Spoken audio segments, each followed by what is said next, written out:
मुझे ये जो ड्रीम्स थे ये बचपन से ही आ रहे थे। यानी पहला ड्रीम तो तकरीबन 5 साल की उम्र में आया। फिर उसके बाद जब मैं 10-11 साल का हुआ तो फिर मुझे भी शौक़ हुआ कि मैं ख़ातमुन नबीयीन हज़रत मोहम्मद सल्लल्लाहु अलैहि वसल्लम उनकी ज़ियारत हो मुझे। तो उसमें फिर मैंने काफ़ी दरूद शरीफ भी पढ़ी और काफ़ी अल्लाह से दुआ भी की, लेकिन मुझे कोई ऐसा ड्रीम नहीं आया। तो फिर मैंने छोड़ दिया। तो लेकिन उसके कोई तकरीबन आप कह लें जब मैं 13 साल का हुआ फिर तो उसमें मैंने पहली बार अल्लाह और मोहम्मद सल्लल्लाहु अलैहि वसल्लम को अपनी ख्वाब में देखा। तो वो ड्रीम मैंने पहले शेयर किया ही हुआ है। वो क्रिकेट का एक मैदान होता है, उसमें और भी मेरे हम उम्र बच्चे जो होते हैं मेरी एज के, वो हम सब क्रिकेट खेल रहे होते हैं। तो अल्लाह मोहम्मद सल्लल्लाहु अलैहि वसल्लम से पूछता है कि आपने इन बच्चों में से जो सा बच्चा चुनना है तो आप उसको चुन के तो मुझे बता दें। तो फिर हज़रत मोहम्मद सल्लल्लाहु अलैहि वसल्लम सारे बच्चों को देखते हैं और आखिर में मेरी तरफ देखते हैं और मुझे ऐसे उंगली से इशारा करके कहते हैं कि या अल्लाह मैंने इस बच्चे को चुना। तो फिर अल्लाह कहता है कि अच्छा ठीक है, अब आए यहाँ से चलते हैं। तो वो दोनों चले जाते हैं, लेकिन मैं वहाँ पे खड़ा सोचता रहता हूँ कि आखिर ख़ातमुन नबीयीन मोहम्मद सल्लल्लाहु अलैहि वसल्लम ने मुझे ही क्यों चुना। यहाँ पे मुझसे अच्छे भी बच्चे थे, लेकिन उनमें से किसी को क्यों ना चुना। तो वो ड्रीम वहीं ख़त्म हो जाता है। तो उसके बाद ये ड्रीम्स आते हैं, थोड़े बहुत आते हैं। कभी बारिश हो रही है, कभी मेरे पीछे कोई पड़ा हुआ है और मैं अल्लाह मुझे उससे बचा लेता है। तो वो मुझे बाद में पता चलता है कि वो एक्चुअली में दज्जाल था। तो फिर जब मैं 17 साल का होता हूँ तो ये जो ड्रीम्स का जो सिलसिला है ना, ये कंटिन्यू होता है। यानी ये चलता है। तो उस वक़्त से ये चला हुआ और ये आज तक मुझे जो ड्रीम्स है ना वो आते हैं। यानी मैं अगर मैं सोया हुआ ना, कोई 15-20 मिनट के लिए भी मैं सोता हूँ तो मुझे कोई ना कोई ड्रीम आ ही जाता है छोटा मोटा। तो ये जो सिलसिला है ना वो आज तक ऐसे ही चल रहा है। और इसमें ख़ातमुन नबीयीन हज़रत मोहम्मद सल्लल्लाहु अलैहि वसल्लम और अल्लाह इन्हीं ड्रीम में से कुछ ड्रीम्स होते हैं उनमें फिर वो आते हैं, और कुछ ड्रीम्स होते हैं जो उनमें नहीं आते लेकिन वो यानी आगे चल के फिर सच्चे होते हैं। तो मैं यही समझता रहा कि जो अल्लाह के जो वादे हैं, एक ड्रीम था जिसमें अल्लाह ने पहली बार मुझसे बात की, उसी में अल्लाह ने उन वादों का ज़िक्र किया था। वो ड्रीम मुझे आया था 94 में। तो उसमें अल्लाह कहता है कि कासिम, जो वादे मैंने तेरे साथ किए हैं मैं उनको पूरा कर दूंगा, और अगर मैं अपने वादे ना पूरे कर सका तो मैं तमाम जहानों का बादशाह नहीं हूँ। तो ये जो अल्लाह के वर्ड थे वो आज भी मुझे हूबहू वैसे ही याद है। तो अब मैं यहाँ पे ये समझता रहा कि अल्लाह के वादे बस ये हैं कि मुझे एक लड़की भी थी जो ड्रीम्स में आती थी। तो मुझे बस यही रहा था कि अल्लाह के वादे ये हैं कि मेरी उससे शादी हो जाएगी और हैप्पी एंडिंग हो जाएगी बस।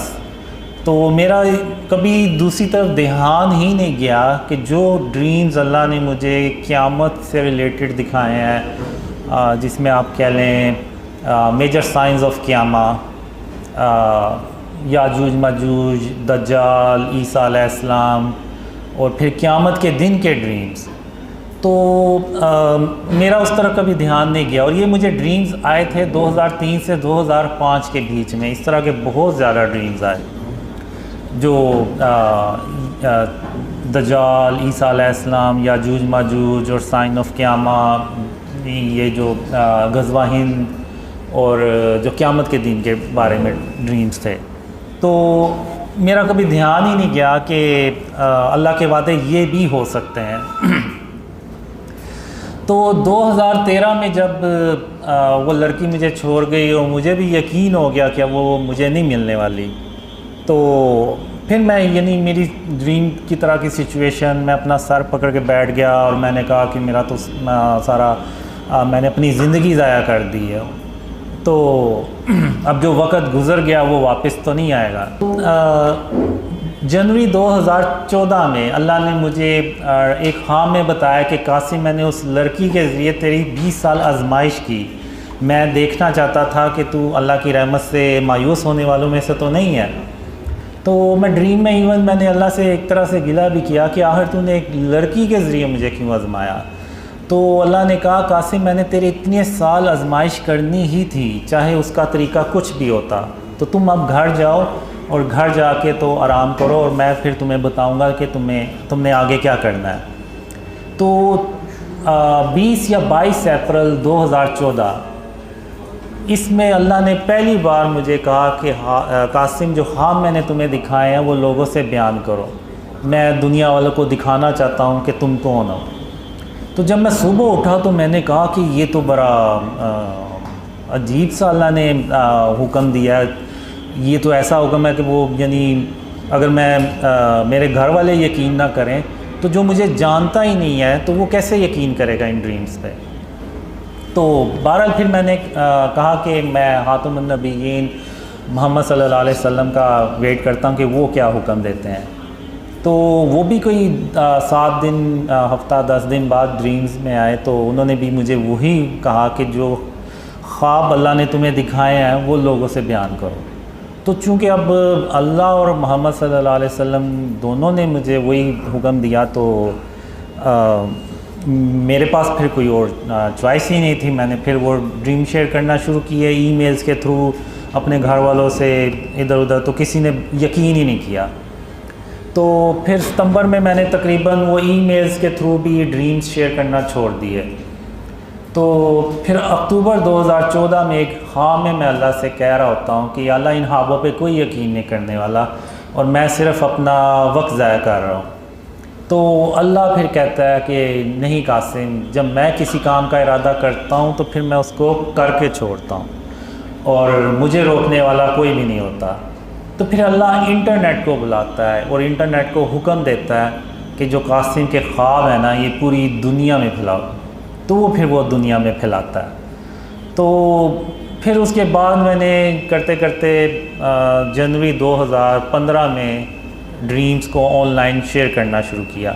वो भी एक तो इस ड्रीम से मुझे थोड़ा सा आइडिया हुआ और दूसरा ये था कि कोई दिसंबर के शुरू में खातमुन नबीयीन मोहम्मद सल्लल्लाहु अलैहि वसल्लम ख्वाब में एक ही रात में 2 बार आए और उन्होंने मुझे यही कहा कि कासिम, अपने ख्वाब लोगों से बयान करो, पाकिस्तान को बचाने के लिए, इस्लाम को बचाने के लिए। तो वो एक ही रात में 2 बार आए। तो मैंने यानी जब भी खातमुन नबीयीन मोहम्मद सल्लल्लाहु अलैहि वसल्लम एक ही रात में 2 बार ख्वाब में आए तो वो इसका मतलब होता है कि मुझे वो काम करना होता है।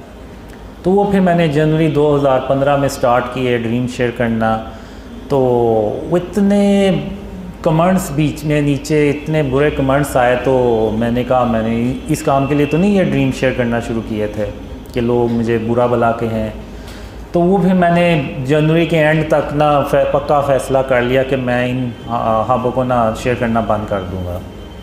तो फिर 8 फरवरी 2015 उसमें ड्रीम में खातमुन नबीयीन मोहम्मद सल्लल्लाहु अलैहि वसल्लम आए और उनकी आवाज़ जो थी ना वो बहुत ही अफसरदा थी कि ऐसे जैसे अगर मैंने ये काम छोड़ दिया तो वो उनके लिए यानी बहुत बड़ा मसला हो जाएगा। तो उन्होंने फिर मुझे कहा कि कासिम, अल्लाह की रहमत से मायूस नहीं हुआ करते और तुम इस काम को मत छोड़ो और इसको करते रहो और अल्लाह तुम्हारी मदद कर रहा है और तुम अपनी मंजिल के बहुत करीब हो। तो मैं जब सुबह उठा तो मैंने कहा कि रसूल अल्लाह सल्लल्लाहु अलैहि वसल्लम के लिए जान भी हाजिर है, तो ये तो सिर्फ बुरे कमेंट्स हैं। तो फिर मैंने कंटिन्यू किया उसको काम को, लेकिन फिर भी दिल में था मेरे कि लोग क्या कहेंगे, यानी इस तरह से क्योंकि वो कमेंट्स बहुत ही बुरे होते थे, यानी अभी भी बुरे ही करते हैं कमेंट्स। तो फिर मार्च 2015 में अल्लाह ने एक खाम में कहा, यानी उसमें एक अल्लाह मुझे कहते हैं कि कासिम इन अंधेरों में कब तक पड़े रहोगे, बाहर निकलो और उस जगह को तलाश करो जो मेरी रहमतों और बरकतों से भरी पड़ी है। तो मैं बड़ा खुश होता हूँ कि अल्लाह मुझे इन अंधेरों से बाहर निकालने आया है। तो जब मैं बाहर जाता हूँ अपने घर से तो वहाँ पे मैं देखता हूँ 8-10 कोई भूखे शेर भरे साइज़ के वो घूम रहे होते हैं। तो मैं डर के अंदर भागता हूँ, मैं कहता हूँ कि ये तो मुझे वैसे ही कच्चा खा जाएंगे। तो मैंने फिर अंदर आके अल्लाह से भी कहा। तो इसी दौरान वो फिर 3 कुत्ते होते हैं वो जो खिड़की से अटैक करने लगते हैं, लेकिन वो फेंस लगी होती है तो वो वहीं से टकरा के तो पीछे हो जाते हैं। तो फिर मैं कहता हूँ अल्लाह से कि या अल्लाह तेरे सामने इन्होंने मेरे ऊपर हमला किया और तू मुझे ये कह रहा है कि वो शेर मुझे कुछ नहीं कहेंगे। तो फिर अल्लाह है उनको मार देता है और फिर अल्लाह मुझे कहता है कि कासिम या तो वो काम करो जिसका मैंने तुम्हें हुक्म दिया या फिर इन अंधेरों में हमेशा हमेशा के लिए पड़े रहो और तुम मेरा यकीन करो, मैं तुम्हारी हिफाजत करूँगा और तुम्हें तुम्हारी मंजिल तक बाहिफाजत पहुँचाऊँगा। तो ये कह के अल्लाह वहाँ से चला जाता है। अब मैं उधर दीवार पे नीचे बैठ के तो सर टांगों में दबा के तो सोचता रहता हूँ कि और कहता हूँ कि मैं इधर भी अगर रहूँगा तो मौत मुझे यहाँ भी आ जानी है, लेकिन जैसा कि अल्लाह मुझे कहता है कि वो मेरी हिफाजत करेगा तो मुझे अल्लाह पे भरोसा करना चाहिए और बाहर निकलना चाहिए। तो फिर मैं वो बाहर निकलता हूँ तो वो करते करते अल्लाह मुझे बचाते रहता है और मैं उस जगह पहुँच जाता हूँ। तो फिर अल्लाह मुझे कहता है कि कासिम क्या मैंने तुम्हें नहीं कहा था कि मैं तुम्हें तुम्हारी मंजिल तक बाहिफाजत पहुँचाऊँगा। तो फिर मैं अल्लाह से कहता हूँ कि हाँ या अल्लाह तूने अपनी बातें सच कर दिखाई।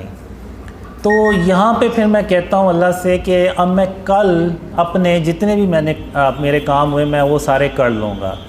तो फिर यहाँ पे अल्लाह सीरियस हो के ना मुझे कहता है अच्छा कासिम तो फिर मैं भी उसके बाद क़यामत कायम कर दूँगा।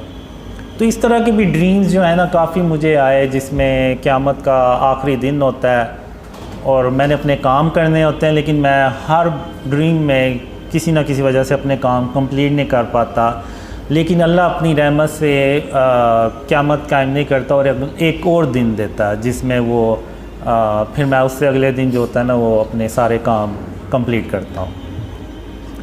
तो फिर जब अल्लाह ने मुझे ख्वाबों का हुक्म दिया शेयर करने का तो फिर मैंने सोचा कि कहीं अल्लाह के वादे वो तो नहीं है जो मुझे एंड ऑफ टाइम से रिलेटेड आए थे जिसमें हम ईसा अलैहिस्सलाम से जाके मिलते हैं और फिर वो क़यामत के दिन के ख्वाब। तो मैंने कहा हो सकता है अल्लाह के वादे जो है ना वो हों। लेकिन फिर भी जब मैंने ड्रीम शेयर करना शुरू किए तो मैंने कहा बस 2-4 लोग यकीन कर लेंगे, इससे ज़्यादा नहीं करेंगे। तो लेकिन फिर अब आज मैं देखता हूँ दुनिया भर से लोग ड्रीम्स पे अल्लाह की रहमत से उसकी मदद से बिलीव कर रहे हैं। ना सिर्फ बिलीव कर रहे हैं बल्कि एफ़र्ट्स भी कर रहे हैं, उनको आगे ड्रीम्स को फैला भी रहे हैं। तो मेरे लिए तो ये मौजज़ा है अल्लाह का, आप माने या ना माने, क्योंकि आज के दौर में जब हर कोई अपने काम में बिज़ी है, किसी के पास यानी इतना टाइम ही नहीं है कि इन चीज़ों की तरफ ध्यान दे। और ऐसे यानी जितने भी हैं सारे नाम हम आपस में कभी जानते थे एक दूसरे को, ना मुझे ये कभी जानते हैं ना कभी मिले, लेकिन फिर भी ये जो है ये ड्रीम्स फैला रहे हैं, वीडियोस बना रहे हैं और इस तरह से लोगों को यानी अक्सर के तो अपने यानी उनके अपने जो फ्रेंड थे उन्होंने भी उनसे फ्रेंडशिप तोड़ दी और उनके घर वालों में भी मसला हुआ, लेकिन फिर भी अल्लाह की मदद से और अल्लाह की रहमत से वो काम को कंटिन्यू कर रहे हैं। तो ये जो चीज़ है ये सिर्फ़ अल्लाह की मदद और उसकी रहमत से मुमकिन है, उसकी मदद के बगैर ये काम हो ही नहीं सकता, और वो भी स्पेशली आज के दौर में। तो मेरे लिए तो ये मौजज़ा ही है अल्लाह का, क्योंकि इसमें मुझे ड्रीम्स भी आए थे कि 2011 से 2013 में मैं कुछ ऐसे लोगों यानी जा रहा होता हूँ, कुछ रास्ते में मुझे ऐसे लोग मिलते हैं कि जिनको मेरे नाम का भी पता होता है, और उनमें से कुछ को इतना पता होता है कि अल्लाह ने मुझे किसी जगह जाने का हुक्म दिया है, और वो उनमें से ये भी कहते हैं कि हमें पता था आप यहाँ से एक दिन गुज़रेंगे। तो उस वक्त मैं ड्रीम में हैरान होता था और अपने आप से सवाल करता था आखिर ये लोग हैं कौन जिनको मेरे नाम का भी पता है और कुछ को इतना पता है कि मैं किस जगह जा रहा हूँ। तो ये सवालों के जवाब मेरे ख्याल से जब मैंने ड्रीम शेयर करना शुरू किए तो फिर मुझे ये जवाब मिले कि मैंने कहा शायद वो लोग आप ही हैं जिनको मैंने अपने ड्रीम्स में देखा और जिन्होंने मुझे पहचाना। तो अब आपने क्या सवाल पूछा था? जी, अब जब मैंने ड्रीम शेयर करना शुरू किए तो उसमें फिर जो अल्लाह और ख़ातमुन नबीयीन मोहम्मद सल्लल्लाहु अलैहि वसल्लम थोड़ा यानी नॉर्मल रूटीन से थोड़ा ज़्यादा आना शुरू हुए, जिनमें अल्लाह थोड़ा सा ज़्यादा आना शुरू हुआ। तो शुरू में जब मैंने ड्रीम शेयर करना शुरू किए तो फिर ख़ातमुन नबीयीन मोहम्मद सल्लल्लाहु अलैहि वसल्लम ने भी मुझे ड्रीम्स में कहा कि कासिम मेरा ये पैगाम लोगों को, मेरी उम्मत को दे दो कि जो तुम्हारी मदद करेगा वो ऐसे ही जैसे उसने मेरी मदद की। और फिर उसके बाद कुछ ड्रीम्स में ऐसे भी आया कि अल्लाह जो है ना वो गोल्डन पेपर्स में उन लोगों के नाम लिख रहा है जो यानी शुरू में इन ड्रीम्स को फैलाते हैं। और मुझे ये भी ड्रीम्स में आया कि इस उम्मत के जो बेहतरीन लोग होंगे वो इन ड्रीम्स पे पहले यकीन करेंगे और फिर ये ड्रीम्स फैलेंगे, फिर थोड़े से और ऊपर के लोग बिलीव करेंगे, फिर इवन फिर मीडिया से रिलेटेड लोग बिलीव करेंगे, फिर कुछ पॉलिटिशियंस इस तरह से, और फिर करते करते ये ड्रीम्स जो है ना वो इतने फैलेंगे कि जो आर्मी चीफ़ ऑफ पाकिस्तान है उनको भी इन ड्रीम्स का पता चलेगा और वो इन ड्रीम्स को सुनेंगे। तो फिर उसके बाद ख़ातमुन नबीयीन मोहम्मद सल्लल्लाहु अलैहि वसल्लम आर्मी चीफ़ को गवाही देंगे कि कासिम अपने ख्वाबों के बारे में किसी से झूठ नहीं बोल रहा और बिल्कुल वैसे कुछ होने जा रहा है जैसा कि अल्लाह ने कासिम को ख्वाबों में दिखाया है। तो ये विटनेस मिलने के बाद फिर जो है ना वो काफ़ी ड्रीम्स जो है ना वो दुनिया में फिर बहुत ही ज़्यादा फैलते हैं, जिसका यानी पाकिस्तान की तरक्की और इस्लाम की सरबुलंदी से भी ताल्लुक़ है। और गोल्डन आप चाहें तो क़यामत के मंजर वाला अर्श के नीचे वाला अगर आप चाहें। अच्छा ठीक है। अब जो क़यामत का जो दिन होता है ना, जब अल्लाह क़यामत कायम करता है, इससे पहले मैंने एक ड्रीम में अल्लाह से पूछता हूँ कि अल्लाह आखिर ये कैसे होगा कि तू क़यामत के दिन हम सब को आवाज़ देगा और हम सब तेरी तरफ दौड़ते चले जाएंगे। तो अल्लाह ने मुझे एक मिसाल दी।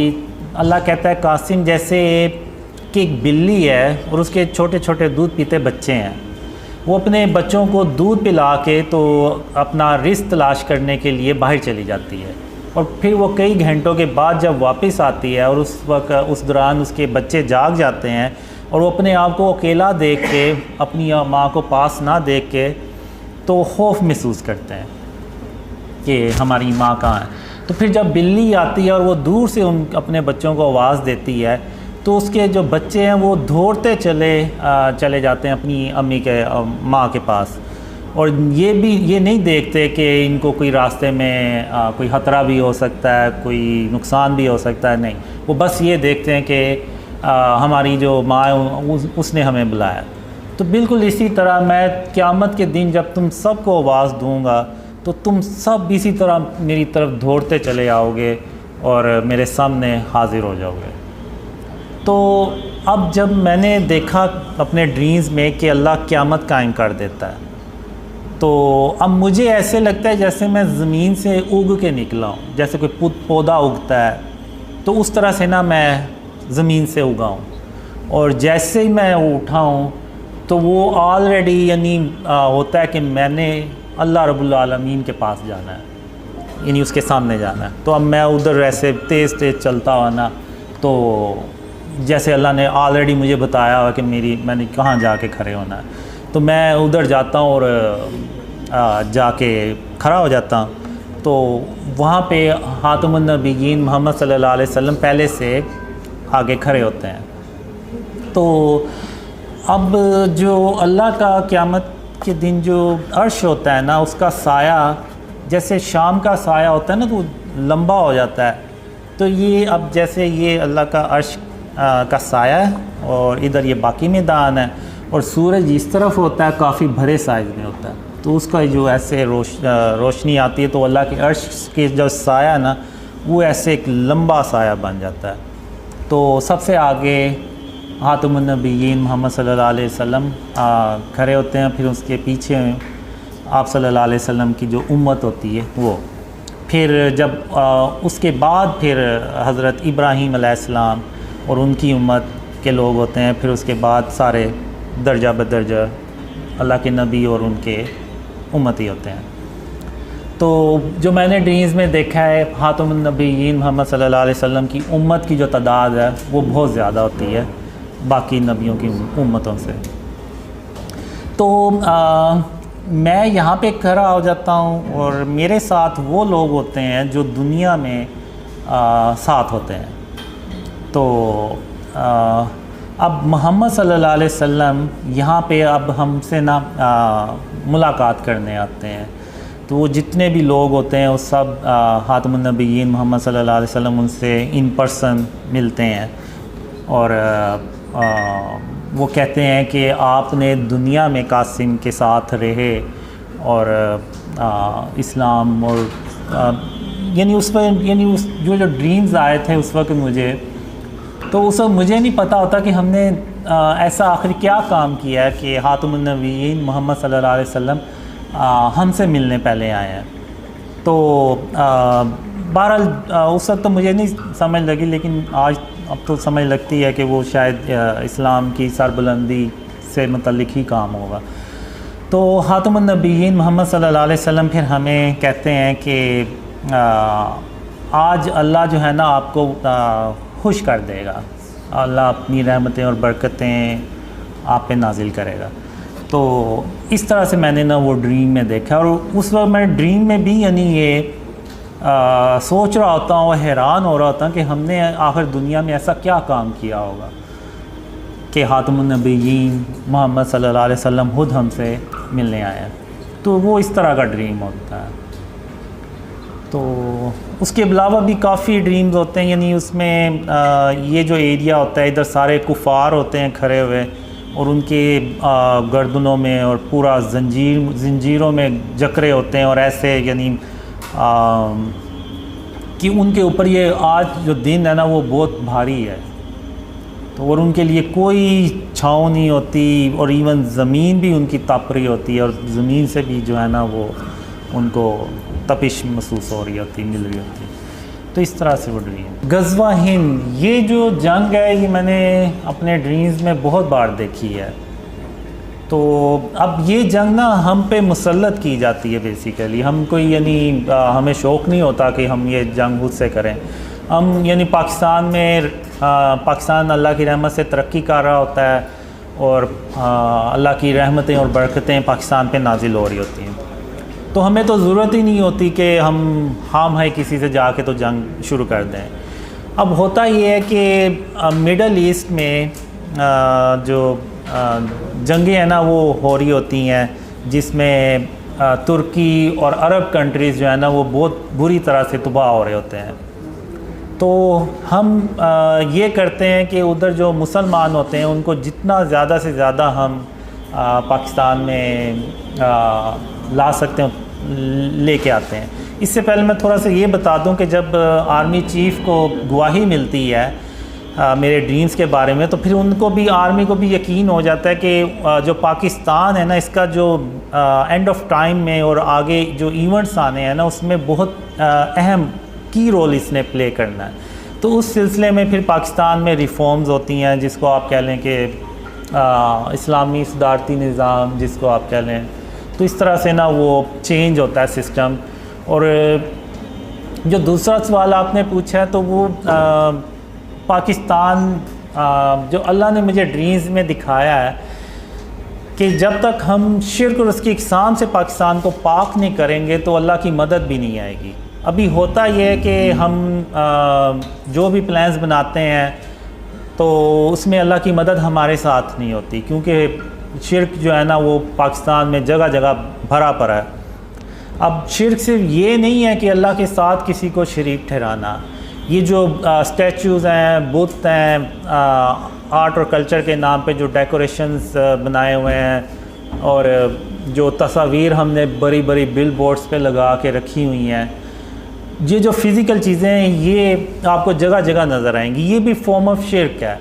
अब मक्का जो काबा है उसमें 360 जो थे वो बुत ही पड़े हुए थे, तो अब वो बुत वो वाले हों या जो आज के दौर में बुत बनाते हैं आर्ट और कल्चर के नाम पे वो हों, वो सब सेम ही है। उनकी जो प्रेजेंस है या उनकी जो वजूद है वो वही है, सिर्फ शक्लें डिफरेंट हैं और तो कोई मसला नहीं, और तो कोई डिफरेंस नहीं है। तो अगर आप देखें तो आज के दौर में आप एक टाउन से 360 से ज़्यादा इस तरह के स्टैचूज़ निकाल लेंगे। तो ये जो चीज़ें हैं ना ये सब फॉर्म ऑफ शिर्क में आती हैं। अब इब्राहीम अलैहिस्सलाम ने बुतों को तोड़ा, अब नौज़बिल्ला उन्होंने कोई उसको करना तो नहीं था लेकिन उन्होंने फिर भी तोड़ा, क्योंकि वो अल्लाह का हुक्म था और उन्होंने उस सरज़मीन को शिर्क से पाक करना था। तो वो तभी होता है जब वो बुत तोड़े जाए, बुत ख़त्म किए जाएं और तस्वीरें ख़त्म की जाएं। अब मैं यहाँ पे ये नहीं कह रहा कि लोग बाहर निकलें और तोड़ दें, ये हुकूमत का काम है और वही करे ये काम तो बेहतर है और उसे ही करना चाहिए, और वही कानून बनाएं कि इस तरह जो भी अपने दुकानों में स्टैचूज़ रखेगा या गैर ज़रूरी तस्वीरें लगाएगा तो उसको फ़ाइन होगा या जो भी। तो जब आर्मी चीफ़ को विटनेस मिलती है तो उसके बाद पाकिस्तान को शिर्क और उसकी इक़साम से पाक किया जाता है और फिर अल्लाह की मदद आती है, और जो हम प्लान्स बनाते हैं अल्लाह की मदद उसमें शामिल होती है। तो पाकिस्तान जो है ना वो तेज़ी से तरक्की करता है, और लेकिन दूसरी तरफ वो अरब कंट्रीज़ में डिस्ट्रक्शन होती चली जाती है और पाकिस्तान तरक्की करता चला जाता है और इंडिया से हज़म नहीं होता तो वो पाकिस्तान पे अटैक करने लगता है। तो उस वक़्त अल्लाह फिर 3000 काले रंग के जंगी जहाज़ भेजता है, और उन जंगी जहाज़ों को देख के तो इंडिया की अकेला पाकिस्तान पे अटैक करने की हिम्मत ही नहीं पड़ती। तो चूँकि अब पाकिस्तान तरक्की कर रहा होता है तो जो दुनिया के बाकी के मुल्क होते हैं ना उनको भी ये फ़ियर आना शुरू हो जाता है कि अगर हमने पाकिस्तान को ना रोका तो ये कल को हमारे ऊपर हुकूमत करेगा। तो चूँकि वो अरब कंट्री में ऑलरेडी डिस्ट्रक्शन कर रहे होते हैं तो वो फिर इंडिया के साथ मिल के तो एक बहुत बड़ी जंग पाकिस्तान पे मुसल्लत करते हैं, तो जिसको कि वो गज़वा हिंद कहा जाता है। जो मैंने ड्रीम्स में देखा है वो शायद 100 झंडे 100 मुल्क हों जो सारे मिल के ना तो पाकिस्तान के ख़िलाफ़ हो जाते हैं। तो अब इस दौरान पाकिस्तान की जो आबादी है वो भी ज़्यादा होती है, क्योंकि लोगों को पता चलता जाता है कि ये एंड ऑफ टाइम और इस तरह से गज़वा हिंद का वक्त आ रहा है। तो लेकिन इसके बावजूद लोगों में ना वो कुछ मुसलमान जो पाकिस्तान में होते हैं उनमें फ़ियर भी होता है कि पता नहीं पाकिस्तान बचेगा भी या नहीं, क्योंकि वो दुश्मन ही इतनी बड़ी तादाद में होते हैं। तो लेकिन अल्लाह जो है वो पाकिस्तान की मदद करता है, और इस जंग में ख़ातमुन नबिय्यीन मोहम्मद सल्लल्लाहु अलैहि वसल्लम खुद फ़िज़िकल शिरकत भी करते हैं और वो उस जंग में मौजूद होते हैं। लेकिन वो जो सरबराह होता है उसके इल्म में होता है, या कुछ जो लोग होते हैं करीबी उनको पता होता है कि ख़ातमुन नबिय्यीन मोहम्मद सल्लल्लाहु अलैहि वसल्लम भी इस जंग में शरीक हैं। तो अब जो मैंने ड्रीम्स में देखा है कि पाकिस्तान का 10% से ज़्यादा जो है ना वो नुकसान नहीं होना चाहिए इस जंग में, और फिर जब जंग शुरू होती है तो अल्लाह मदद करता है और पाकिस्तान जो है ना वो हिंदुस्तान को ना डिफ़ीट कर देता है। और जो मैंने ड्रीम्स में देखा है वो इतनी ज़्यादा तबाही होती है कि उसमें तकरीबन 80 करोड़ लोग जो है ना वो मारे जाते हैं, जिसमें बहुत ज़्यादा तादाद हिंदुस्तान उनकी होती है। तो उसके बाद मैं देखता हूँ तो जो औरतें, बच्चे और बुज़ुर्ग जो है ना, वो बहुत बड़ी करोड़ों की तादाद में बच जाते हैं। और हम उस जंग में भी ख़ातमुन नबिय्यीन मोहम्मद सल्लल्लाहु अलैहि वसल्लम के जो बनाए हुए असूल हैं जो जंगों में, वही हम उसको भी अपनाते हैं। और किसी यानी बच्चों को और बुज़ुर्गों को, औरतों को नहीं मारते। तो वो बच जाते हैं। तो वो फिर पाकिस्तान को पैगाम देते हैं कि या तो आप हमें भी मार दें या फिर आप हमें अपनी पनाह में ले लें। तो सब फिर हुकूमत ऐलान करती है कि आप दो मर्दों को 2-2, 3-3, 4-4 शादियाँ करें और उन औरतों को पनाह दें। तो उसके बाद फिर मिडल ईस्ट में पाकिस्तान जाता है काले रंग के जंगी जहाज़ लेके, और वहाँ पे रशिया और अमेरिका को शिकस्त देता है और पाकिस्तान अकेला जो है ना वो सुपर पावर बन जाता है। तो उसमें जो मैंने ड्रीम्स में देखा है कि जो हम यूरोप में जाने लगते हैं तो वो पहले ही हाथ खड़े कर देते हैं और वो जंग नहीं करते। वो कहते हैं आए आप और हम पे हुकूमत कर लें, इस तरह का कोई सीन होता है। और फिर पाकिस्तान जो है वो पूरी दुनिया में जब ख़ातमुन नबिय्यीन मोहम्मद सल्लल्लाहु अलैहि वसल्लम का सच्चा इस्लाम फैलाता है तो पूरी दुनिया अमन से भर जाती है। लेकिन इसका जो स्टार्ट है ना वो पाकिस्तान से होगा। तो इस तरह से मैंने ये देखा है कि दुनिया कैसे अमन से भरती है। फिर उसके चंद साल बाद दज्जाल जो है वो बाहर आ जाता है। फिर दज्जाल से एक बहुत बड़ी जंग होती है जिसमें तकरीबन 2 से 2.5 अरब लोग मारे जाते हैं। उनमें ज़्यादातर तादाद मुसलमानों की होती है। तो फिर उसके बाद दज्जाल के बाद फिर ईसा अलैहिस्सलाम आते हैं। फिर जो मैंने ड्रीम्स में देखा है कि अल्लाह मुझे ना, जब दज्जाल आता है ना तो कुछ लोग होते हैं, उनको अल्लाह कहता है कि इनको ले पहाड़ में ले जाके ना तो छुपा दो। अब वो एक पहाड़ होता है, उसके अंदर वो सारा तराशा होता है, अंदर पूरी एक बिल्डिंग सी बनी होती है, सब कुछ, सारी सहूलतें होती हैं, अंदर रहने के लिए सारा फूड का इंतज़ाम होता है और वो वहाँ पे रहते हैं। और मैं उनसे कहता हूँ कि जब तक मैं ना हूँ आप लोगों ने इधर ही रहना है। तो फिर जब मैं दोबारा जाता हूँ तो वो ट्रेन पे उनको बिठाता हूँ और फिर वो ट्रेन पे हम जब जा रहे होते हैं तो याजूज माजूज रास्ते में हमारी ट्रेन पे अटैक करते हैं। तो अल्लाह जो है वो हमें बचा लेता है याजूज माजूज से भी। और फिर हम ईसा अलैहिस्सलाम के पास पहुँचते हैं और फिर ईसा अलैहिस्सलाम के साथ रहना शुरू हो जाते हैं। और फिर उसके बाद एक कोई बीमारी आती है जिसमें वो 2 से 3 हफ्ते में सारे मुसलमान जो है ना वो अल्लाह को प्यारे हो जाते हैं। तो उसके बाद शैतान जो होता है वो भी इंसानों की शक्ल में आ जाता है और जो कुफार होते हैं यानी वो बदतरीन लोग होते हैं। अब जब ईसा अलैहिस्सलाम आते हैं तो एक तरफ उम्मत के बेहतरीन लोग होते हैं और दूसरी तरफ आप कह लें कि इंसानी तारीख़ के बदतरीन लोग होते हैं। तो मुसलमानों के बाद वो शैतान जो है वो उनमें इंसानों की शक्ल में आ जाता है और वो उनको बहकाता है और फिर उन्हीं लोगों पे अल्लाह जो है ना वो बदतरीन जो लोग होते हैं ना उन पे क़यामत कायम करता है। तो इस तरह से मैंने ये ड्रीम्स में देखा है।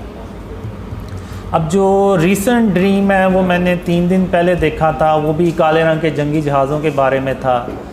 तो उसमें ये होता है कि पाकिस्तान में यानी तब्दीली आ चुकी होती है और पाकिस्तान तरक्की करने लगता है। तो उसमें वो फिर 3 काले रंग के जंगी जहाज़ आते हैं और उनमें से एक जंगी जहाज़ इंडिया में जाता है अटैक करने। यानी हम चाहते हैं कि यानी शुरू में ही इंडिया को प्रेशराइज़ किया जाए और इन ख्वाबों का फ़ायदा उठाते हुए।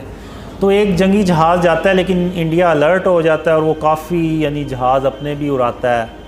तो वो जंगी जहाज़ जो है वो ऐसे हवा में खड़ा भी हो जाता है, रुक भी जाता है और फिर वो वेट करता रहता है। चूँकि वो जहाज़ ज़्यादा होते हैं तो वो फिर वापस आ जाता है।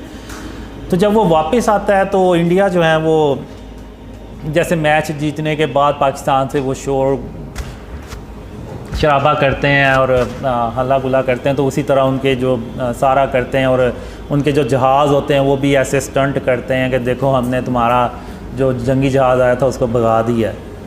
तो लेकिन वो जो जंगी जहाज़ है ना वो ऐसे वापस आके ना तो ऐसे नीचे बहुत नीचे परवाज़ करता है।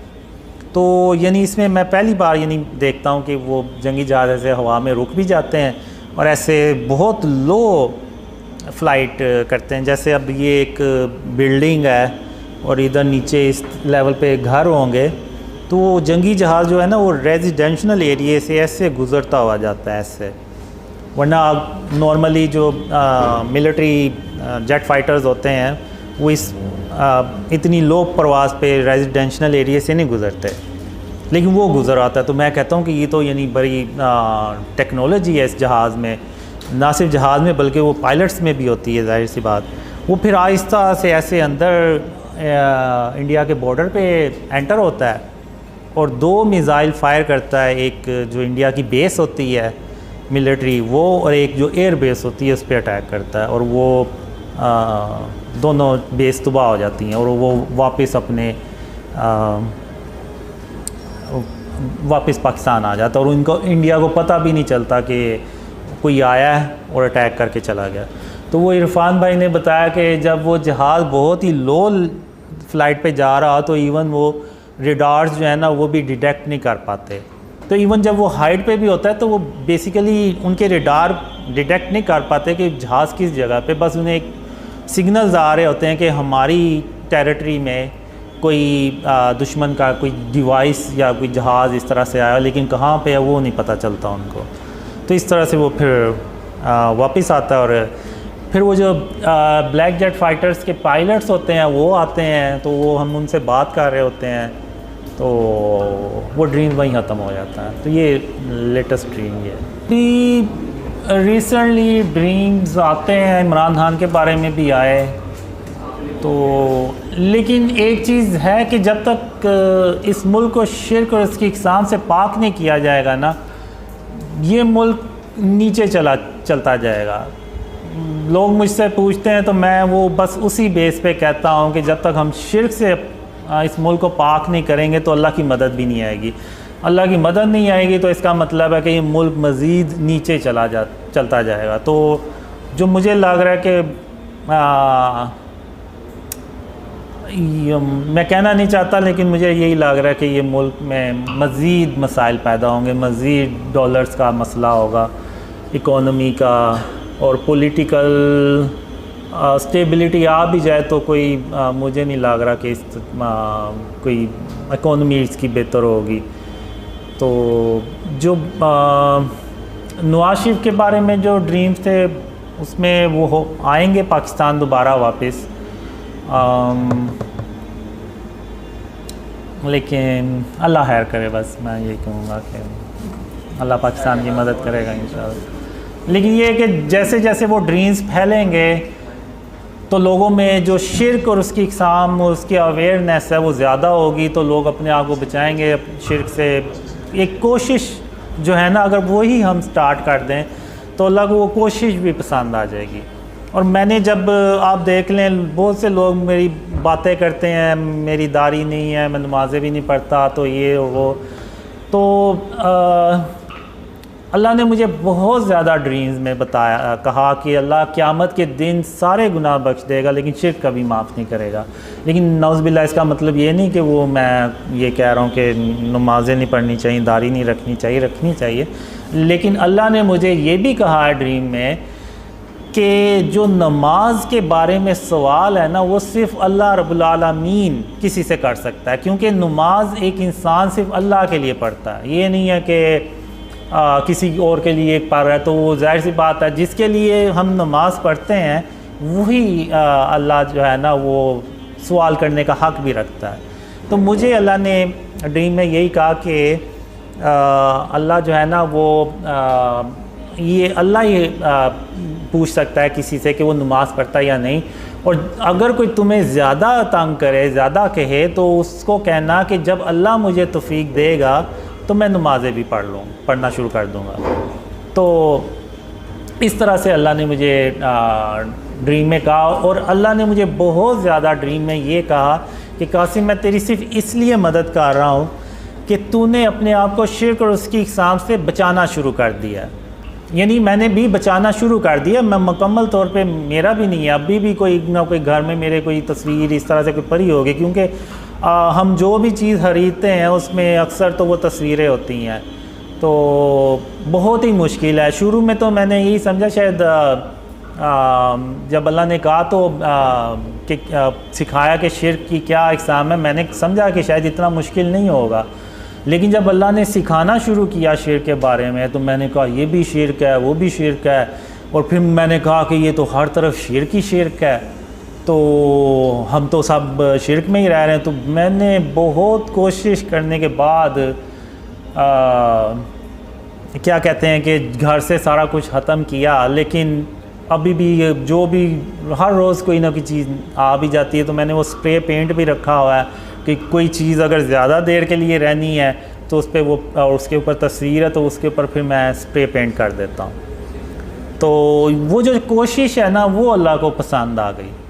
तो मुकम्मल तौर पे अभी तक मैं भी नहीं कर सका, लेकिन अगर हम पूरे पाकिस्तानी, अब आप देखें कि मैं 2015 में मैं अकेला था, मुझे कोई भी नहीं था जानता। इवन जो मुझे पुराने ड्रीम्स आते थे ना उसमें होता था कि लोग मुझे जान रहे हैं, पहचानते हैं, तो मैं बड़ा हैरान भी होता था। मैंने कहा लोग मुझे कैसे पहचानेंगे, कैसे जानेंगे, मैं तो घर से बाहर ही नहीं निकलता, ना मैं कोई सोशल पर्सन हूँ, ना मैं कोई सेलिब्रिटी या इस तरह से कोई डॉक्टर इंजीनियरों के लोग मुझे पहले से जान रहे हों और इस तरह से। तो ये मेरे लिए एक बहुत बड़ा सवाल होता था कि लोग मुझे जानेंगे कैसे। और 2015 तक तो मैं, आप कह लें कि मैं ज़ीरो था, यानी मैं अकेला ही था, यानी दोस्त यार भी कोई होंगे तो कभी शायद मुलाकात हो जाती थी उनसे। तो फिर जब अल्लाह ने ड्रीम शेयर करने का कहा तो ये बेसिकली अल्लाह की मदद थी, और अल्लाह उस वजह से मदद कर रहा था कि मैंने अपने आप को शिर्क और उसकी इक़साम से बचाना शुरू कर दिया। तो अल्लाह ने अब मदद की, तो अब आप देखें कि पूरी दुनिया से लोग जो हैं ना वो ड्रीम्स पे बिलीव कर रहे हैं और उनको फैला भी रहे हैं। तो अगर अकेला एक बंदा अगर शिर्क और उसकी इक़साम से अपने आप को बचाए तो अल्लाह उसकी इतनी मदद करे कि वो दुनिया के लोग उसको उसकी मदद करना शुरू हो जाएं। तो अगर हम 22 करोड़ आबादी जो लोग हैं वो अगर हम सारे शिर्क और उसकी इक़साम से बचाना शुरू कर दें अपने आप को, तो फिर आप सोचें कि जो अल्लाह की मदद आएगी तो ये कौम सालों में भी नहीं शायद महीनों में ये ऊपर जाना शुरू हो जाए। तो मैं तो यही पैगाम दूंगा कि मेरी फ़िज़िकल अपीयरेंस पे ना जाएं, आप उस पैगाम पे जाएं कि अल्लाह ने मुझे कहा था एक ख्वाब में कि कासिम ये दुनिया इतनी शिर्क से भरी हुई कभी नहीं थी जितनी ये आज शिर्क से भरी हुई है। तो जब अल्लाह ने मुझे सिखाया, बताया कि शिर्क क्या है, तो वो हर जगह शिर्क ही शिर्क है। इवन हम जो मूवीज़ देखते हैं, ड्रामा देखते हैं, तो वो अल्लाह कहता है कि अल्लाह तमाम जहानों का परवरदिगार है, तमाम जहानों का रब है। तो वो जो फ़िल्म है वो भी एक जहान है, बेशक वो एक फ़ेक स्टोरी क्रिएट की गई है, लेकिन उसका भी परवरदिगार सिर्फ अल्लाह रब्बुल आलमीन ही हो सकता है। तो अब अगर हम इंडियन मूवीज़ देखें तो उसमें तो वो शुरुआत ही वो अपने बातिल हुदा से की तस्वीर से करते हैं, और अंदर भी वो दिखाते हैं कि जी वो बातिल हुदा ने उसकी मदद की हीरो की तो वो कामयाब हो गया, और वही स्टोरी फिर आगे हम शेयर करते हैं अपने दोस्तों से, यारों से। तो हम अगर दिल से नहीं माने लेकिन हम उस चीज़ को आगे बता तो रहे हैं ना, यानी हम किसी हद तक तो यकीन कर रहे हैं कि वो जो फ़िल्म थी उसकी स्टोरी सच्ची थी, नौज़ुबिल्लाह, यानी वो वाकई उसके बातिल हुदा ने उसकी मदद की और वो कामयाब हो गया। तो यानी वो उसकी बातिल हुदा की प्रेजेंस को हाँ इंडोर्स कर रहे हैं, तो ही तो वो आगे शेयर कर रहे हैं, वरना तो वो आगे शेयर ही ना करें। तो यानी ये शिर्क जो है ना वो इतना ज़्यादा हम मुसलमानों में पेनिट्रेट कर चुका है। अब वो ब्रदर सलाद थे अमेरिका से, वो गए हुए थे उम्रा करने, तो मैंने उनसे कहा कि आप देखें कि इस तरह की चीज़ें कि मस्जिदुल हराम में और मस्जिद नबवी में भी तो नहीं है। तो फिर उन्होंने वो देखा कि एक बंदा था, उसने शर्ट पहनी हुई थी, पीछे उसके पूरी शेर की तस्वीर बनी हुई थी। तो वो नमाज़ पढ़ने के लिए मस्जिद नबवी में बैठा हुआ है। तो ये अब एक हदीस है कि जहाँ पे तस्वीर होगी वहाँ अल्लाह की रहमत के फ़रिश्ते नहीं आएंगे। तो अब वो एक बंदे की वजह से वो अल्लाह की रहमत के जो फ़रिश्ते हैं वो बाकियों के लिए भी रुक गए।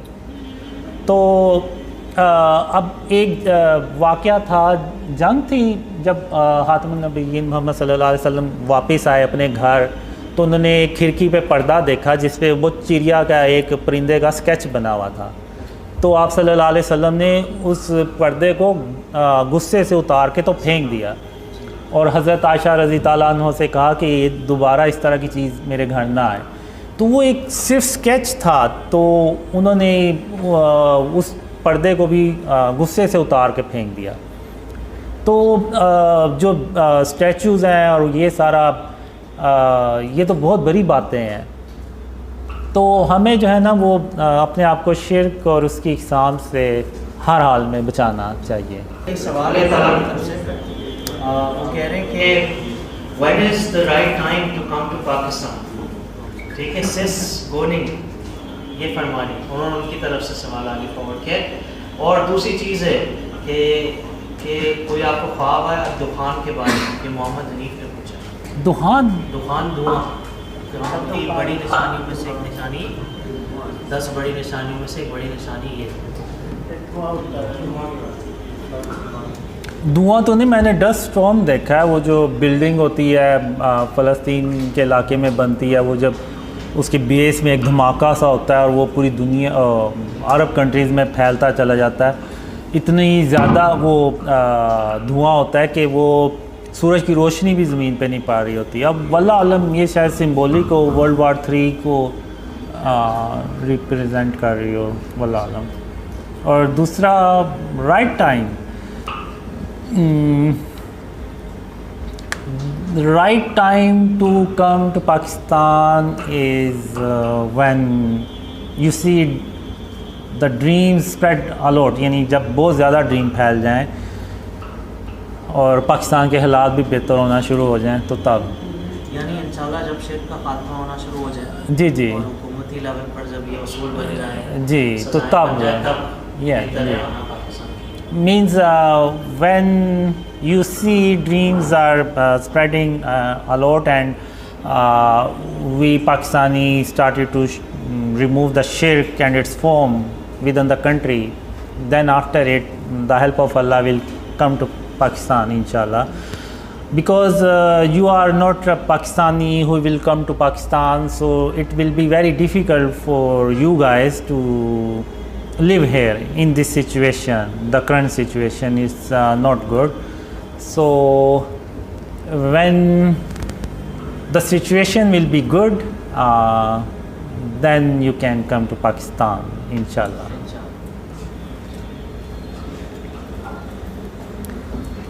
For the Zoom meeting, we were talking about shirk and its form, and I shared my story, how dreams started to come and how Allah helped us, and we talk about Ghazwa Hind, and we talk about current situation, and I shared our latest dream about black jet fighters, which is Brother Talha already translated.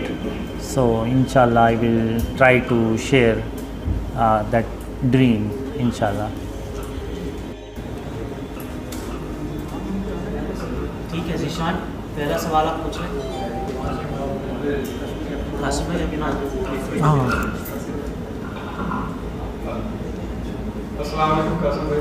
वालेकुम सलाम। कासिम भाई, मेरा ये सवाल है आपसे, जैसा कि आपने कहा कि आपने ड्रीम देखा था जिसमें आर्मी चीफ को आप सल्लल्लाहु अलैहि वसल्लम ख्वाब में आते हैं और फिर उसके बाद वो आपसे मुलाकात होती है और आपने अपने ड्रीम्स का बताते हैं। मेरा सवाल ये है यहाँ पे कि क्या आपके फादर में कोई स्ट्रेटजी बताई गई है शिर्क के अलावा भी कि किस तरह कैसे, मतलब कौन से स्टेप पहले लिए जाएंगे, कौन से स्टेप बाद में लिए जाएंगे पाकिस्तान में रिफॉर्म्स करने के हवाले से? बहुत शुक्रिया। अस्सलाम वालेकुम सलाम। जो आर्मी चीफ को जब विटनेस मिल जाती है तो फिर आर्मी जो होती है ना वो ये यकीन कर लेती है कि पाकिस्तान को आने वाले इवेंट्स में एक बहुत बड़ी रिस्पॉन्सिबिलिटी प्ले करनी है, और उसके लिए जाहिर सी बात है जब तक पाकिस्तान की इकोनॉमी स्टेबल नहीं होगी, मुल्क तरक्की नहीं करेगा तो ये चीज़ें भी नहीं होंगी। इवन एक ड्रीम में मुझे ये भी आया था कि पाकिस्तान आर्मी को अपनी जो तादाद है वो डबल कर लेनी चाहिए ताकि वो आने वाले इवेंट्स को इजीली हैंडल कर सके। तो इसके बारे में शिर्क के अलावा जो मुझे बहुत ज़्यादा ड्रीम्स में आया है कि क्या करना चाहिए। पहले तो यानी जो ड्रीम्स में आया कि वो ये है कि जो निचला तबका है, जो गरीब तबका है, उसको हमने खुशहाल बनाना है। जब नीचे वाली लेवल पे खुशहाली आएगी तो उसका जो असर है ना वो ऊपर तक जाएगा। तो इसमें फिर जो हमारी करंट रोड्स हैं और इसका जो सेवरेज सिस्टम है, इस तरह से ये भी ड्रीम्स में आया कि ये भी कैसे हमें करना चाहिए। और जो मैंने पुराने ड्रीम्स में देखा है उसमें ये है कि हम एक ऐसा सिस्टम लेके आते हैं इकोनॉमी का कि जो इवन यूरोप के, अमेरिका के जो कंट्रीज़ हैं ना वो भी सरप्राइज होते हैं कि ये कैसा सिस्टम लेके आए। इवन हेल्थ का सिस्टम जो मैंने ड्रीम्स में देखा है कि वो हम एक टावर्स लगाते हैं, जैसे अभी आप देखें ना तो टावर्स लगे हुए हैं मोबाइल नेटवर्क के, तो वो जो टावर्स होते हैं ना वो लोगों को स्कैन करते हैं कि इनमें कोई बीमारी तो नहीं डेवलप हो रही कि उनको पता ना चल रहा हो। अक्सर तो नहीं पता चलता जब तक कि वो सिम्टम्स ना आए, तो वो पहले से ही सिम्टम्स आने से पहले ही वो डिटेक्ट करके तो उसको यानी शुरू में उस बीमारी को पकड़ने की उन टावर्स में ना वो होता है कि वो अलर्ट कर देते हैं। और इसके अलावा फिर हम जो रोड्स के इर्द गिर्द ऐसे मशीन्स होती हैं जिसमें से वो आप कह लें कि कोई जैसे मिस्ट से नहीं निकलती उस तरह से वो निकलती है कि जो इर्द गिर्द के वायरस है ना, बैक्टीरिया, उनको मार सके। क्योंकि वो जितने भी वो हमने उस वक्त जो ड्रीम में होता है कि वो ज़्यादातर जो वायरस और बैक्टीरिया ट्रैवल करते हैं वो रोड्स और इस तरह से जो ट्रैवलिंग करते हैं लोग उनके थ्रू फैलती, तो उसके लिए वो चीज़ होती है। तो इस तरह से ड्रीम्स में आया। और फिर इतना मैंने देखा है कि पाकिस्तान में इतनी खुशहाली आती है कि कोई यानी आपको गरीब नहीं मिलता कि कोई जिसको कोई ज़रूरत हो खाने की या इस तरह से, तो इतनी यानी अल्लाह की रहमतें और बरकतें देखी हैं। लेकिन ये होता तभी है जब हम शिर्क और उसकी इक़साम से अपने आप को बचाना शुरू करते हैं। क्योंकि एक सूरह सबा में अल्लाह ने एक कौम का ज़िक्र किया हुआ है जो हर तरह से खुशहाल थी और उसमें कोई बुराई नहीं थी, सारे यानी नेकूकार लोग थे, उनमें कोई भी बुराई नहीं थी। तो अल्लाह ने उनको 2 बाग दिए हुए थे जो कसरत से फल लगते थे उनमें, और उसको बेच के तो वो अपनी इकोनॉमी चलाते थे और जो भी उनमें खुशहाली थी वो उन बागात की वजह से थी। लेकिन आहिस्ता आहिस्ता उन लोगों ने ये कहना शुरू कर दिया कि ये जो बाग है ना ये हम मेहनत करते हैं तो ये फल लेके आते हैं। तो अल्लाह ने उन फलों को ना मुर्दा कर दिया। और फिर अल्लाह ने उस कौम से सवाल किया कि अब भी तो तुम उतनी ही मेहनत करते हो जितनी पहले करते थे, तो अब ये ऐसे फल क्यों नहीं लगते जिनको तुम बेच सकते हो या तुम खा सकते हो। तो यानी बात करने का मतलब ये है कि जब तक हम यानी उन्होंने भी एक तरह से ना अल्लाह से तवक्कल हटा के तो अपने बाजुओं अपनी मेहनत पे ले आए कि यानी ये भी एक फॉर्म ऑफ शिर्क किया कि अल्लाह के अलावा किसी और पे तवक्कल कर लेना। तो जब तक हम शिर्क और उसकी इक़साम से अपने आप को नहीं ना बचाएंगे तो आप भूल जाएं कि अल्लाह मदद करेगा। तो यही मैं कहूँगा। I think when dreams spread a lot means a lot of people believes on the dreams, like all are gathering here, then I think if someone want to come, then we can also is able to help them. So without local support, it will be very difficult for you guys to settle in Pakistan. But now the situation is about the dream spreading is by the mercy of Allah is a lot. So there is people who believes on the dreams in Pakistan, but still I will say wait a little more. So more people believes on the dreams, the more will be easy for you who want to come early. It will be more easy for them to settle in Pakistan because they will have more support. But still I will say wait for the right time to come to Pakistan, inshallah. I think Qasim Bhai answered this before also. So you should listen to Qasim Bhai and obey, and he's telling you to come at a later point in time. So you should obey, you should look for the signs. When it's the appropriate time, you should come. Also, there's a hadith from Rasulullah sallallahu alaihi wasallam, which means that if you're presented with two paths, you should choose the easier one. Do not put yourself in a test that you cannot withstand. So be careful what you wish for. Okay, moving on to the next question. Question number 6. शिर्क में बातें का शिर्क भी शामिल है। लोग कहते हैं तो हैं कि हम अल्लाह को अव्वल तरजीह देते हैं, मगर उनके अमल अव्वल तरजीह वाले नहीं होते, जैसे कि अल्लाह का हक है। ऐसा क्यों? फ्रॉम सनोवर। मतलब लोग बातों से भी शिर्क करते हैं, कहते तो कि हम अल्लाह ताला को पहले तरजीह देते हैं, लेकिन फिर जो करते हैं तो तरजीह नहीं होती, यानी अपने आप को ज़्यादा तरजीह देते हैं। मेरे ख्याल से ये चीज़ जैसे कि इरफान भाई ने भी कहा, ये चीज़ नाफरमानी में आएगी, शिर्क में नहीं आएगी। क्योंकि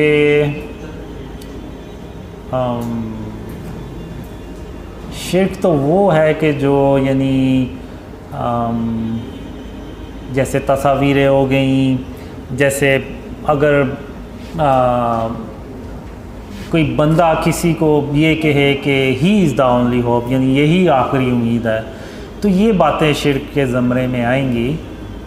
इस तरह की बातें हमें नहीं करनी चाहिए, क्योंकि हम इंसान हैं, तो इंसान गाफिल भी हो जाता है, लेकिन उसकी नीयत ये नहीं होती कि वो नौज़बिल्ला यानी शिर्क करे। अब जैसे मैं भी हूँ सुस्त और लेज़ी किस्म का, तो अब मैं भी बाज़ बातों में करता हूँगा, और जैसे मैं भी सो जाता हूँ, तो इस तरह से अज़ान हो रही है, नमाज़ नहीं पढ़ रहा, तो ये चीज़ें नाफरमानी में तो आएंगी, जैसे इरफान भाई ने भी कहा, लेकिन ये शिर्क के ज़मरे में नहीं आएंगी। शिर्क के ज़मरे में वो बातें आएंगी कि जैसे गरूर, तकब्बुर हो गया, और किसी के बारे में कह देना कि वो वही आखिरी उम्मीद है, तो ये चीज़ें शिर्क के ज़मरे में आती हैं। जैसे मुझे एक ड्रीम में अल्लाह ने कहा कि जब तुम चला करो तो अकड़ के मत चला करो, बल्कि आजिज़ी से चला करो और अपने सर को झुका के चला करो। फिर एक यानी उसके बाद फिर मैंने अपने आजिज़ी से चलना शुरू कर दिया, इवन सर को भी झुका के चलना शुरू कर दिया।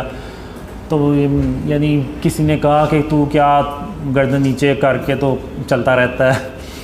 तो फिर एक दूसरे ड्रीम में हातिमुन नबिय्यीन मोहम्मद सल्लल्लाहु अलैहि वसल्लम ने मुझे कहा कि कासिम तुम इस नियत से सर को झुका के चला करो कि अगर मैं यानी इंसान ना होता और मुझे दुनिया के काम ना करने होते,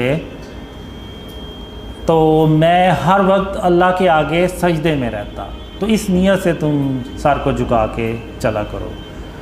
तो इसका मतलब ये नहीं है कि वो में नाफरमानी में ही आएगी ये चीज़ें, क्योंकि इंसान बहुत ही कमज़ोर पैदा किया गया। इवन मैं भी खुद भी अभी तो है नहीं, उस वक्त जब मैं अल्लाह की वादों का इंतज़ार करता रहता था तो मुझे भी दिल में आता था पता नहीं अल्लाह के वादे कभी पूरे होने भी हैं या नहीं। फिर एक ड्रीम भी आया मुझे जिसमें अल्लाह सारे अपने वादे मुझसे किए हुए पूरे करता भी है, और अल्लाह मुझे कहता भी है कि कासिम अब तुम्हें कोई मुझसे गिला शिकवा तो नहीं है, मैंने सारे अपने वादे पूरे कर दिए हैं। तो फिर मैं अल्लाह से कहता हूँ कि या अल्लाह बस मुझे एक शख्स को कत्ल करने की इजाज़त दे दे। तो अल्लाह जो होता है ना वो बड़ा तेज़ी से मेरी तरफ आता है। अब ये नहीं कि अल्लाह को नहीं पता कि मैंने किसको करना है, लेकिन अल्लाह को पता होता है, तो वो अल्लाह बड़ा तेज़ी से मेरी तरफ आता है और मुझे कहता है कासिम क्या बात है, तुम किसको कत्ल करना चाहते हो। तो मैं अल्लाह से कहता हूँ कि अल्लाह मैं अपने आप को कत्ल करना चाहता हूँ कि मैं तेरे वादों के बारे में हमेशा शक में पड़ा रहा। तो अल्लाह आगे से कहता है कासिम मैंने इंसान को बहुत ही कमज़ोर पैदा किया है, तो तुम ये उल्टी बातें सोचना छोड़ दो और आओ अब मैं तुम्हें घर छोड़ देता हूँ। तो इंसान को अल्लाह ने ना बहुत कमज़ोर पैदा किया है। तो अब ये चीज़ें नाफरमानी में आ सकती हैं लेकिन शिर्क में नहीं, क्योंकि अल्लाह ने इंसान को ना कमज़ोर पैदा किया, इंसान बड़ा कमज़ोर है। अच्छा भाई अगला सवाल है, Does Mohammed Qasim have any plan to visit any other country right now? Will he come to Indonesia this year from Gone? I always wish that I will be like you guys. Seriously, when I see you guys, I always wish, what if Allah make me like you guys, so I can go out and meet other people in different cities, in different countries. But Allah make me like this.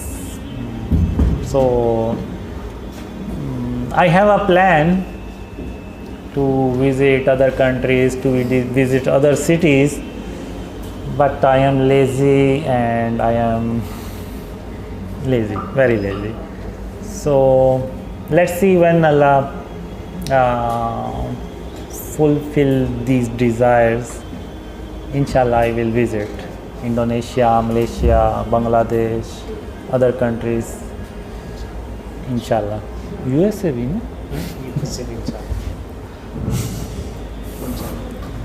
This is just the humility of Qasim bhai. Actually इनकी वालदा भी बीमार रहती हैं, so because Qasim bhai's mother is ill and she needs attention, and Qasim bhai is the only one with her right now. So I think that is one of the reasons that Qasim bhai is not traveling, or maybe he's seen some dreams that he's not sharing with us. So maybe because of that reason. Question number 8. Have brother Qasim seen any dream about Tabut Sakina, Mohammed Shiraz? ताबूत सकीना पर आपने कोई ख्वाब देखा है?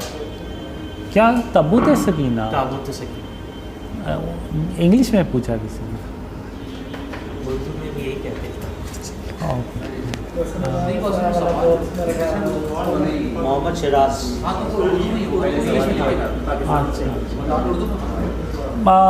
Actually, I don't see any dream like this. Tabut Sakina is a box, big box. ये तो you would know, ये also know. No, I did not see any dream like this. Sorry, मैंने इस तरह का कोई ड्रीम नहीं देखा। वो जाने का